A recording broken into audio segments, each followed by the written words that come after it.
Ninth. आज हम लोग अपने लास्ट टॉपिक को ही कंटिन्यू करते हुए ये जानेंगे कि एलिमेंट्स के बाद कि जो मेन टॉपिक है, जो कम्युनिकेशन जो हम टॉपिक पढ़ रहे हैं उसमें नेक्स्ट टॉपिक क्या मैटर कर रहा है। नेक्स्ट थिंग इज हमारा कम्युनिकेशन प्रोस्पेक्टिव। ठीक है, prospective in communication what it means. ठीक है, जो आपका सब टाइटल है ये है। आज हम लोग क्या पढ़ेंगे, identify the factor affecting our prospective in communication. देखो, आप लोग ने एग्जाम खुद भी ये चीज़ रियलाइज़ की होगी कि क्लास में हर एक बच्चे का किसी भी चीज़ के बारे में आप बात कर लो। ठीक है, अपने फ्रेंड्स के साथ आप मान लो कभी कोई टीचर ने टॉपिक पढ़ाया, ठीक है, आप अपने फ्रेंड से पूछोगे, वो अलग वे में उसको एक्सप्लेन करेगा, मीनिंग सेम रहेगा बट उनका वे ऑफ एक्सप्लेनेशन चेंज हो जाता है।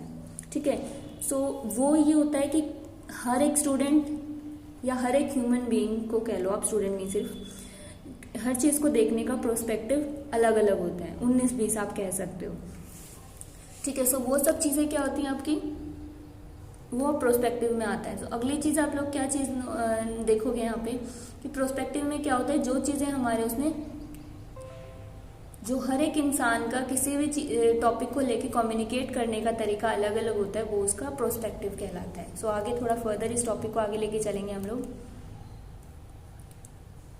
ओके, इम्पॉर्टेंस में यही सब चीज़ें आ जाएंगी। कम्युनिकेशन फैसिलिटी जो है अपने सिटीजन्स के साथ कैसे कम्युनिकेट कर रही है, ये उस लेवल पे आता है जब आप लोग कम्युनिकेशन की अलग अलग टेक्नोलॉजी को भी यहाँ पे दिखाया गया है कि अलग अलग कल्चर, अलग अलग नेशन की जो है मीडिया टेक्नोलॉजी अलग अलग है। पब्लिक के साथ कम्युनिकेट करते हुए इन्वायरमेंट अलग अलग देखा जाता है मीडिया टेक्नोलॉजी का। सो ये सब कुछ आपको इम्पॉर्टेंस बताई हुई है। ठीक है, जैसे आप फॉरेन में देखोगे, उनकी जो मीडिया टेक्नोलॉजी, उनकी जो मीडिया यूज़ करती है टेक्नोलॉजी, वो अलग तरीके की होती है, हमारी इंडियन मीडिया अलग करती है। सो कम्युनिकेशन के लिए इन्होंने मीडिया का एग्जाम्पल लिया है। अच्छा, नेक्स्ट सेशन में आपको दिए हुए topic factors affecting communication prospective. आपके प्रोस्पेक्टिव को कौन कौन से फैक्टर इफेक्ट करते हैं। सबसे पहले आता है विजुअल प्रोस्पेक्टिव। विजुअल मतलब कि आप चीज़ों को किस तरह देखते हो, सोचते हो। ठीक है, विजुअलाइज करके देखते हो। इन्होंने एक एग्जाम्पल दिया है। फॉर एग्जाम्पल, क्लास में पढ़ाते हुए मैं बोलूँ, एक वर्ड बोलती हूँ माउस, तो आधे बच्चों के माइंड में आएगा एनिमल वाला माउस और आधों के में आएगा कंप्यूटर वाला माउस। क्यों? क्योंकि हर एक बच्चे का सोचने का मेंटल ब्लॉक अलग है, हर एक उसका विजुअलाइज करने का तरीका अलग है। माउस को आधे लिविंग लेके चल रहे हैं, लिविंग एनिमल लेके सोच रहे हैं, आधे अपना ये सोच रहे हैं कि हाँ अभी हम लोग कंप्यूटर की बात कर रहे हैं, तो माउस मीन्स जो हमारा इम्पॉर्टेंट एलिमेंट होता है हमारे कंप्यूटर सिस्टम का। Okay, second thing is language. Language बहुत इंपॉर्टेंट रोल प्ले करती है, चाहे आप नॉर्मल कम्युनिकेशन कर रहे हो, चाहे किसी को अपने लिए प्रोस्पेक्टिव बनवा रहे हो या किसी को अपना प्रोस्पेक्टिव बता रहे हो। सो लैंग्वेज तो आपका जब कम्युनिकेशन की बात आ रही है तो ये तो अंडरस्टूड है कि लैंग्वेज एक बहुत इंपॉर्टेंट रोल प्ले करती है। So next thing is past experience. जब भी आप कभी बात करते हो, किसी भी चीज़ को लेके बात करते हो, ठीक है, अपने प्रोस्पेक्टिव शेयर करते हो, तो उससे रिलेटेड आपके जो पास्ट एक्सपीरियंस तो 100% कनेक्ट होते हैं। जैसे कि आप लोग ये बोलते हो कि मुझे सेकंड क्लास से ही इंग्लिश सब्जेक्ट बहुत पसंद है। वाई?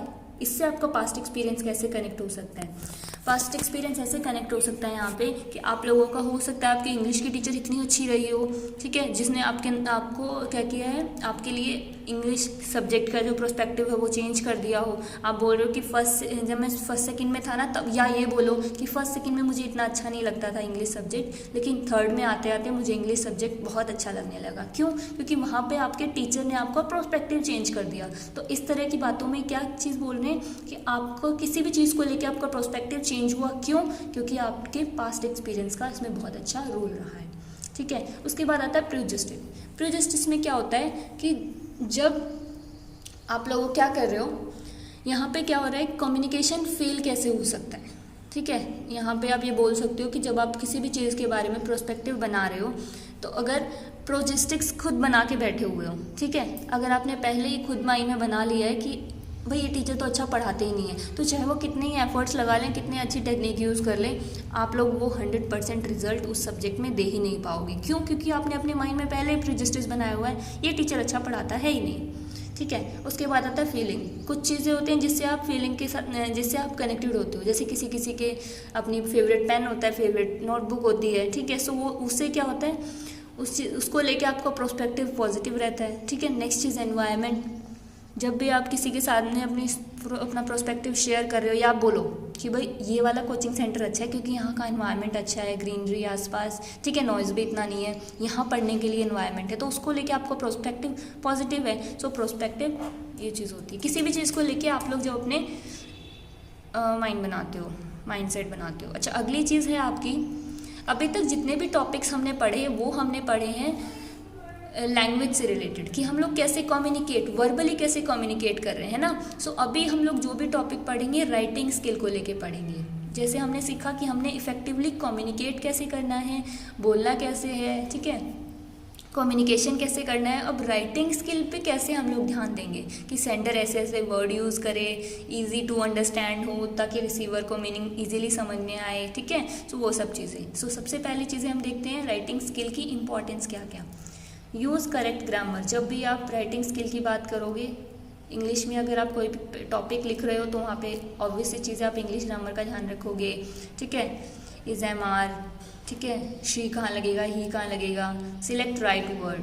टॉपिक से रिलेटेड आपको ये ध्यान रखना है, हाँ ये इस वर्ड का ये मीनिंग है, इस सेंटेंस के साथ जा रहा है, तो आपको ईजी सही शब्द का यूज़ करना है। Third, form sentence structure. आपको ये पता होना चाहिए ये सेंटेंस स्ट्रक्चर कैसे बनेगा, कैसे किस किस तरह से प्रॉपर इजी रहेगा। इजी स्ट्रक्चर चूज़ करना है ताकि इजीली कैची हो, जो रीडर है वो खुद अट्रैक्ट हो और पढ़े आपके टॉपिक को, ठीक है। सो राइटिंग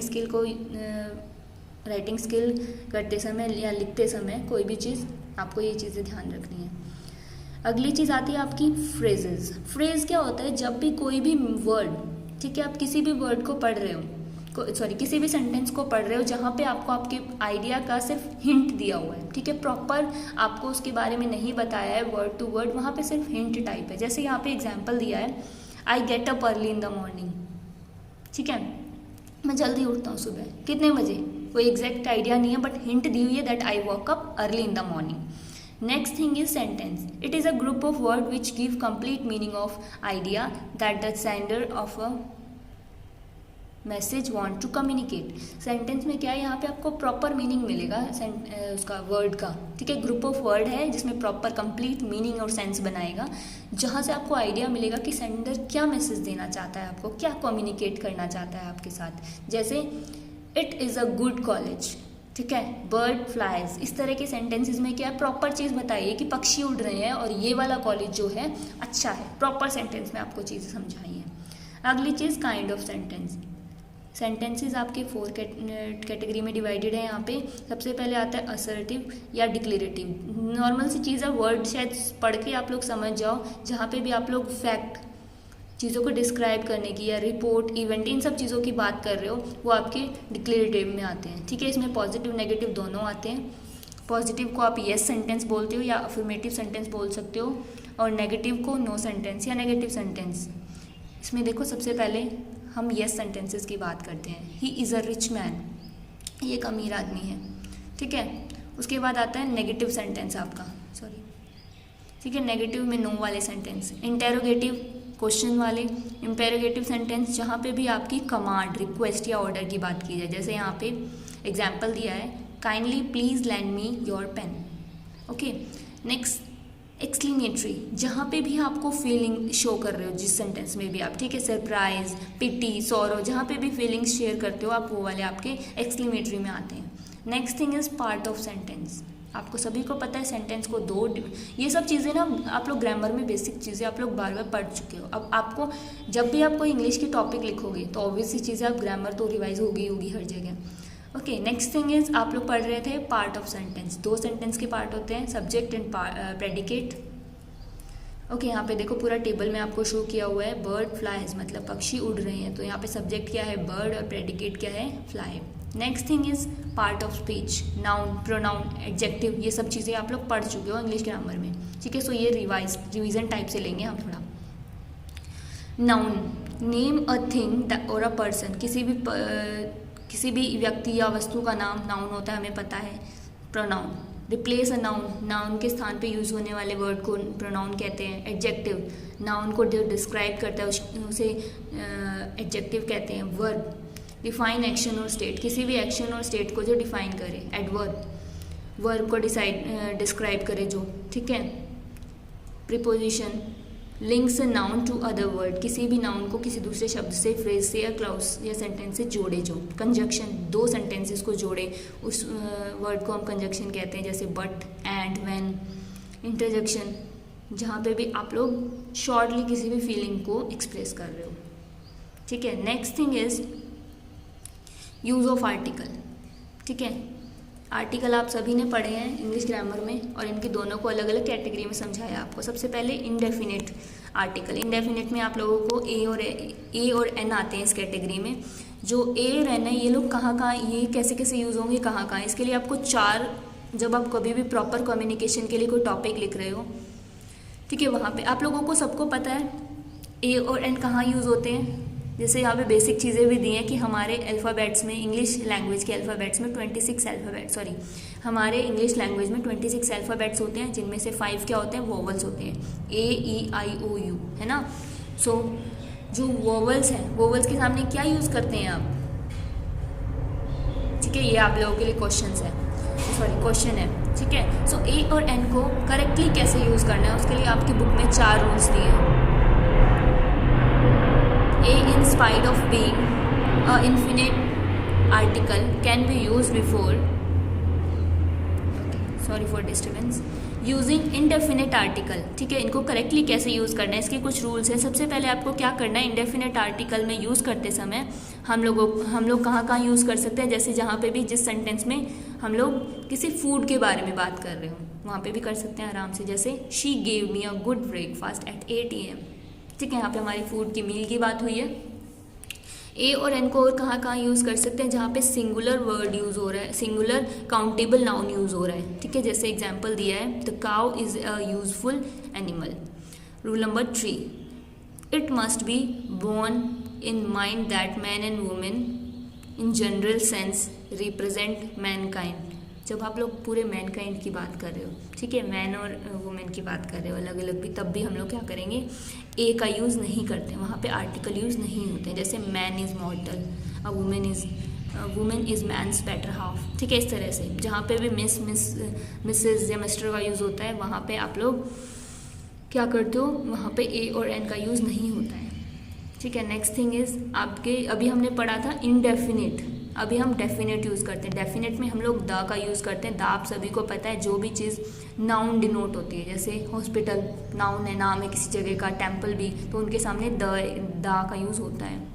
किसी भी सुपरमेटिव डिग्री के साथ द टॉलेस्ट लिखा है, जैसे सेंटेंस में लिखा है ना, Michael is the tallest boy in the class. Third में क्या हो रहा है, आपको यूनिक चीज़ को, जैसे सन है, यूनिक है, ठीक है, the sun rise in the east, वहाँ पे द का यूज़ होगा। किसी एब्स्ट्रैक्ट नाउन से पहले द का यूज़ होगा, ठीक है। सिंगुलर काउंटेबल नाउन, जहाँ पे भी आप इंडिविजुअल ऑब्जेक्ट की बात कर रहे हो, वहाँ पे आप लोग द का यूज़ करेंगे, ठीक है। The last topic of this chapter is paragraph construction. Grammar में देखो, पैराग्राफ कंस्ट्रक्शन मीन्स जहाँ पे भी आप सेंटेंस को प्रॉपर सीक्वेंस में लगा रहे हो, ठीक है। सिंपल लैंग्वेज में अगर आप कहो, किसी भी सेंटेंस को आप लोग प्रॉपर सीक्वेंस में लगा रहे हो। फॉर एग्जांपल मैंने आपको बोला, write down a paragraph about the first prime minister of India, ठीक है। सो आप क्या करोगे, सबसे पहले उनके नाम लिखोगे, उनके डेट ऑफ बर्थ, उनके पेरेंट्स डिटेल। तो क्या करोगे, यहाँ पे क्या कर रहे हो आप, पूरी इन्फॉर्मेशन को सीक्वेंस में लगा रहे हो, तो ये सीक्वेंस क्या कहलाती है, आपका पैराग्राफ कंस्ट्रक्शन, ठीक है। सो इस तरीके से आप लोग करोगे। अब आप लोगों को क्या है, यहाँ पे पैराग्राफ कंस्ट्रक्शन की कुछ ना कैरेक्टरिस्टिक्स दिए हुए हैं, ठीक है। जब कैरेक्टरिस्टिक्स आप पढ़ोगे तो ईजिली आप लोग उसको और अच्छे से समझ पाओगे। सबसे पहले बोला यूनिटी, जो मैंने पहली चीज़ बोली, एक ही टॉपिक से रिलेटेड होता है पैराग्राफ, ठीक है। जहाँ भी पैराग्राफ का मतलब हो रहा है कि हम एक टॉपिक के बारे में डिस्कस करेंगे, ये पूरी लाइन जो भी हम लिखेंगे, एक एक लाइन आपकी पैराग्राफ से मतलब एक ही टॉपिक से रिलेट करेंगे। कोहेरेंस मतलब इजीली अंडरस्टैंड, को रिलेट होना चाहिए, एक दूसरे से जुड़ा होता है वो, ठीक है। तो आप इजीली कर सकते हो उसको। कोई रिपीट कीवर्ड और फ्रेजेस, जब आप कभी पैराग्राफ लिखते हो तो आप लोग अपने आइडिया के कीवर्ड्स को बार बार रिपीट कर सकते हो, ठीक है। Be constant in the point of view, verb, tense, इन सब चीज़ों का आपको पता होना चाहिए, आप कौन से टेंस का यूज़ करना है, कौन से वर्ब का, ठीक है।